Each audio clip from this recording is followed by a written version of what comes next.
एक घने और बड़े जंगल के पास मौजूद एक गांव में रंगैया नामक एक आदमी रहता था। उसका घर उसी जंगल के पास में था।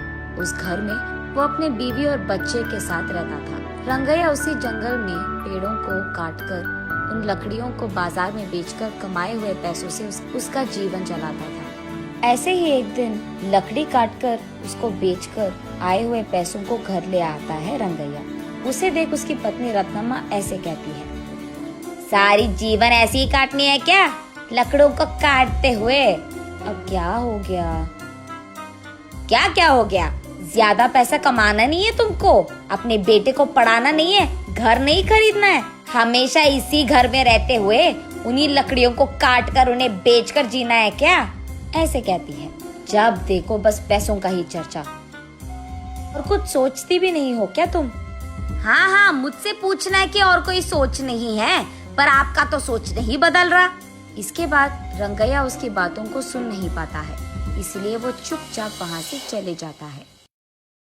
उस रात को रंगैया अपने घर की खिड़की से बाहर देखते रहता है। दूर में उसे एक छोटी सी रोशनी दिखाई देती है और वो ये भी देखता है कि कई सारे गाड़ियाँ बाहर से जंगल की ओर और जंगल से बाहर की ओर जाते रहते हैं। मैं तो हर रोज इसी जंगल में काम करता हूँ। मैंने आज तक लकड़ियाँ काटते हुए किसी को आते या जाते नहीं देखा है, ना ही सुना है। लेकिन हर रोज रात के समय में यहाँ गाड़ियाँ आती जाती रहती है। मुझे कुछ तो करके जानना होगा कि वहाँ हो क्या रहा है। अगले दिन सुबह उठते ही जहाँ उसे कल रात रोशनी दिखी थी, उसी तरफ जाता रहता है रंगैया। वहाँ उसे झाड़ियों के बीच एक गुफा दिखाई देती है। उस गुफा में वो डरते डरते जाता है। दिखने में वो बाहर से छोटा ही क्यों ना हो, अंदर से वो गुफा बहुत बड़ा था। उस गुफा में गैर कानूनी से कटे हुए चंदन के सारे पेड़ दिखाई देते हैं रंगैया को। उन सारे पेड़ को देख रंगैया को सारा विषय समझ आता है। अच्छा, तो बात ये है कि चोरी से इन चंदन के पेड़ों को यहाँ छुपाकर इन्हें रात के समय में यहाँ से बाहर निकालकर बेच रहे हैं पैसों के लिए। वो उसके चारों ओर देखने लगता है। तब उसे अचानक किसी के पास आने के आवाज सुनाई देती है। तुरंत वो एक चंदन के बड़े पेड़ों के पीछे छिप जाता है। कुछ देर बाद घर जाने की कोशिश में वो उठने के लिए सहारा के लिए नीचे मौजूद पत्थर पे हाथ रख के अपने आप को उठाने की कोशिश करता है। बस पत्थर अंदर गिर जाता है और वहाँ एक छोटा सा दरवाजा खुलता है। रंगैया उस द्वार के अंदर मौजूद सीढ़ियों से नीचे गिर जाता है। तब उसे समझ आता है कि ये गुफा उस गुफा के अंदर है। तब वो देखता है कि उस गुफा में कहीं ऊपर से थोड़ी सी रोशनी आ रही थी। चारों ओर अंधेरा था, लेकिन वो रोशनी जिस दिशा में गिर रहा था वहाँ बैंगन का छोटा सा एक पौधा था। उस पे लंबे और बड़े अच्छे बैंगन फूले हुए थे।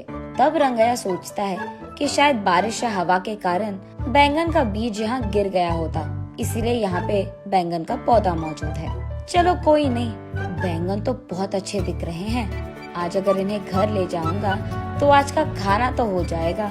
ये फैसला करके वो उस पौधे से एक बैंगन को तोड़ता है। बस रंगैया के हाथ में जैसे ही वो बैंगन आता है, वो सोने का बैंगन बन जाता है। रंगैया आश्चर्यचकित होकर दंग रह जाता है। वो उस सोने के बैंगन को अपने हाथों में लेकर उसे जांचने की कोशिश करता है और तुरंत वो सोचता है कि उसी पौधे से एक और बैंगन ले ले, लेकिन उससे पहले ही उस पौधे पे मौजूद सारे बैंगन गायब हो जाते हैं। रंगैया बहुत निराश होता है। चलो कम से कम एक तो बैंगन मिल गया। अगर ये मैं मार्केट में बेचूंगा तो बहुत सारे पैसे मिल जाएंगे। तब मुझे कई दिनों तक कुछ भी काम करने की कोई जरूरत नहीं होगी। ये फैसला करके उस गुफा की सीढ़ियाँ चढ़कर वो बाहर की गुफे की ओर आता है। रंगैया जैसे ही बाहर आता है, वो दरवाजा अपने आप बंद हो जाता है। उस गुफा से बाहर आते ही चोरी चोरी छुपकर वो अपने बीवी के पास जाकर इस सोने के बैंगन को दिखाता है। उस सोने के बैंगन को देख रत्नम्मा तुरंत बेहोश होकर नीचे गिर जाती है। कुछ देर बाद होश आता है। तब रत्नम्मा, बाप रे, सोने का बैंगन कहाँ से लेकर आए आप? ये कहाँ मिला आपको? उससे तुम्हारा क्या मतलब? हमेशा पैसों के पीछे पड़ी रहती है ना। ये लो, ये सोने का बैंगन लो और इससे जो करना है तुम कर लो। अरे पहले आप ये तो बताओ कि ये आप लाए कहाँ से? कहीं अपने कुछ चोरी वोरी तो नहीं किया ना। ऐसे रत्तम्मा एक के बाद एक उसे प्रश्न पूछते ही गई और कोई चारा ना होने के कारण रंगैया जो कुछ भी हुआ रत्तम्मा को बताता है। तो फिर आपको वही रहना था ना, कुछ देर बाद अगर और बैंगन आ गए तो उसको भी लेकर आते। आपकी जल्दबाजी से ना मैं तो मर रही हूँ। चलो जो हो गया सो हो गया। इस बैंगन से हम बहुत सारे दिन ना कोई भी काम करे बिना आराम से रह सकते हैं। गधे को अगर सोने का सिंहासन पे बैठाया गया ना, उसकी बुद्धि तो गधे की ही रहेगी ना। हाँ, अब क्या हो गया? इसका मतलब क्या है? इसी घर में रहते हुए चैन की जिंदगी नहीं चाहिए मुझे। आप 2-3 और सोने के बैंगन लेके आए, तब हम बड़े घर में आराम कर पाएंगे। देख, हमें नहीं पता कि उस पौधे पे वापस सोने के बैंगन आएंगे कि नहीं, और इतना ही नहीं, उस गुफा में जाना बहुत बहुत मुश्किल है और घातक भी। वहाँ चंदन के पेड़ छुपे हैं रत्ना। अगर मैं पकड़ा गया ना, मेरा लाश तक नहीं मिलेगा तुझे। अब इस सब की क्या जरूरत है, जितना है उतने में खुश रहेंगे, कहता है रंगैया। तुम मर्द हो भी।